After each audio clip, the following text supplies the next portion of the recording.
महामाते जी, हम अपने हठी पुत्र को भली भांति जानते हैं, किंतु हम क्या करें? हम भी विवश हैं। आपकी दुविधा और आपकी विवशता का निदान इसी में है कि आप मेरे पुत्र को मुक्त कर दीजिए। उस पर अत्याचार करके आप मुझे और अपने आप को भी प्रताड़ित कर रहे हैं। तुम्हारा और हमारा दुर्भाग्य यही है कि अपनी अंतर्व्यथा के अभिशाप से ना तो तुम्हें मुक्ति मिल सकती है और ना ही हमें। क्यों नहीं मिल सकती मुक्ति? क्यों? ये आपकी व्यर्थ की कुंठा है। इस घोर कुंठा के पीछे जो सत्य छिपा है देवी, उस सत्य से तुम अपरिचित हो? क्या तुम्हें यह ज्ञात नहीं कि तुम्हारा पुत्र एक कोमल कन्या की हत्या के महाशाप से अभिशप्त है?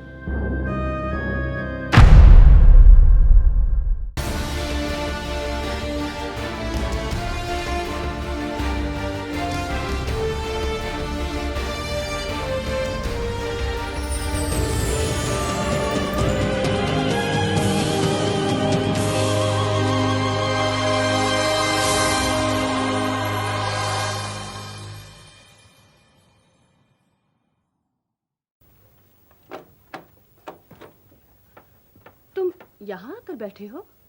एयरपोर्ट नहीं जाना है क्या? ये बाबा इतने गुस्से में क्यों गए? क्या कहा था कल कि मुझे बम्बई जाकर फैसला करने दे, तब तक मुश्ताक को यहाँ इत्मीनान से काम करने दे। लेकिन तुम मेरी बात क्यों मानोगी, बड़े बाप की बेटी जो ठहरी? हाय अल्लाह, मैंने क्या किया? अरे बिलाल भी एयरपोर्ट जा रहा था, मुश्ताक को साथ ले जा रहा था कुछ सिखाने के लिए, सिर्फ उसे ही नहीं भेज रहा था। अब मुझे क्या मालूम? अब मुश्ताक को भेज दे अब्बा के पास माफ़ी मांगने के लिए।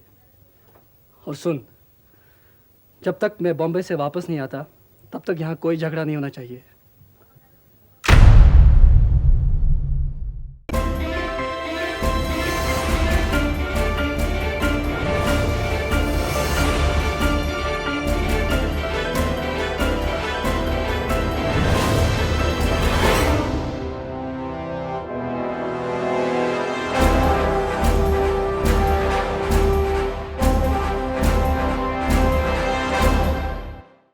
हमें लक्षण शुभ नहीं दिख रहे देवेंद्र।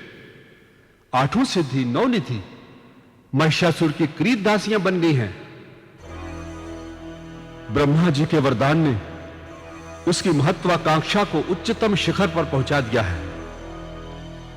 आचार्य, तो क्या हम उसकी दास्तां स्वीकार कर लें?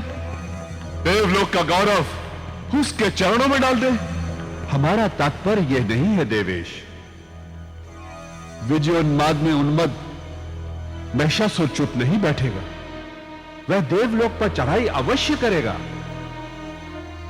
यही चिंता हमें सता रही है। हम देवगुरु हैं, देवलोक के गौरव की रक्षा और तुम्हारा कल्याण ही हमारा ध्येय है।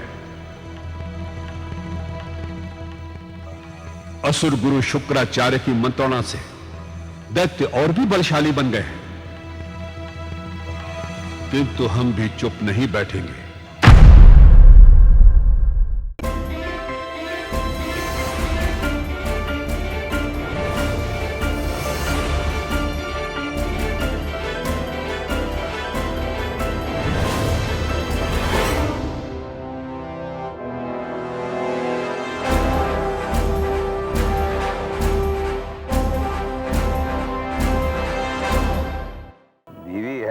रोटी है, बेटा है। अरे एक कप चाय का बनाओ ना हमारे लिए, डबल मीठा। और देखो हमारे साथ कंजूसी नहीं। अरे तू घबराती क्यों है? जोगिया क्यों गैर आदमी थोड़ा ही है। चल तू चाय डाल। आ बेटे इधर आ, तुझे भी कुछ हुनर सिखा दूं। अगर पत्ते लगाने सीख जाएगा तो जिंदगी में कुछ कर पाएगा। आजकल सब पत्तों का खेल है, सबके हाथ में पत्ते हैं, लेकिन जीतेगा वही जिसके हाथ में कुछ हुनर है। और मुझ जैसा सिखाने वाला तुझे और कहीं नहीं मिलेगा।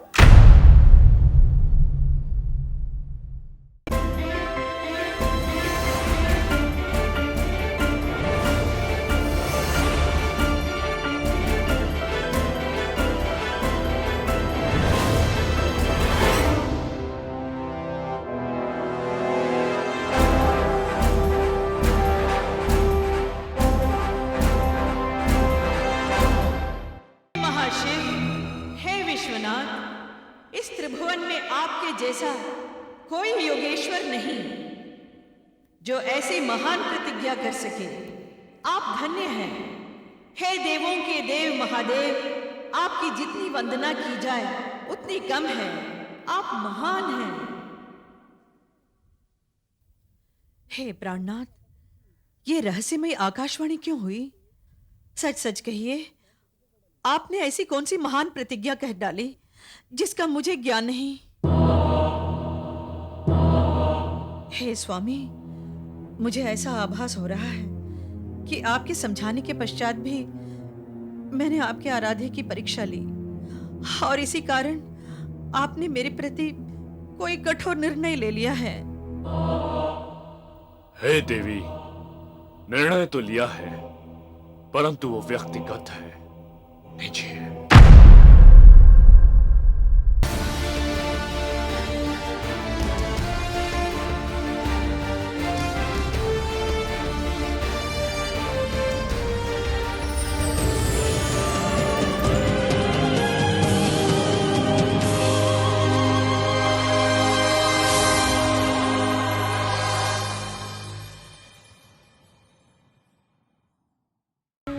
अपने इस माँ के हृदय का भय को अनदेखा मत करिए कुमार। आपकी कुशलता मेरे लिए सर्वोपरि है पुत्र। माते, उस विभीषण ने आपके मन में भय का बीज बोया होगा। वही भय आपको स्वप्न में सता रहा है माते। जो भी हो, परंतु आपको सावधान रहना होगा कुमार। माते, ब्रह्मा से वरदान पाकर अजय हुए हमें जीतना तीनों लोकों में भी संभव नहीं है माते। ये बात ज्ञात रखिए। ज्ञात है कुमार। आपके पूर्वज माली और सुमाली नामक दानव वीर, इस लंका में उन्हें किसी ने पराजित नहीं किया, परंतु विष्णु के सामने वो पराजित हो गए और पाताल लोक जाने को विवश हो गए। उसी के पश्चात लंका कुबेर के वश में हो गई। कुबेर के वश में रही वो लंका अब हमारे वश में है। उसी तरह मेरे पूर्वजों को पराजित करने वाले उस विष्णु को हम पराजित करेंगे।